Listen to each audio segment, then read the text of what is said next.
ki tudja azt, hogy mi lett volna, hogyha nekem egy diadalmenet a 4 év gimnázium irodalmi téren, vagy irodalomórán, és ez mindig olyan nehéz dolog, hogy persze tudjuk az Einsteinnek a jegyeit, meg tudjuk az Örkénynek a bukását magyarból. Tehát számtalan olyan példa van, amikor azt látjuk, hogy nagyon nagy handicappel indulnak emberek, és ezt megpróbálják fölülírni.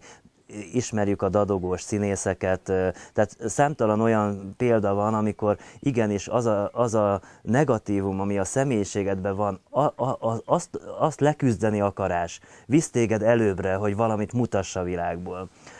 Ugyanakkor soha nem látjuk azokat az embereket, vagy nem vizsgáljuk azokat az embereket, akik ráfaragtak. Tehát nem tudjuk, hogy hányan buktak el, hány dadogósból nem lesz színész, most bocsánat, hogy a beszédhibásokat, tehát nyilvánvaló, tehát a dadogóst most szimbolikusan értve, tehát hány handicappel rendelkező ember, vagy hány olyan ember, akire az iskola rót rá handicappet, hányan vesztettek rajta, és hány évbe telik, amíg ebből kikúrálod magadat? Sok-sok évbe telik.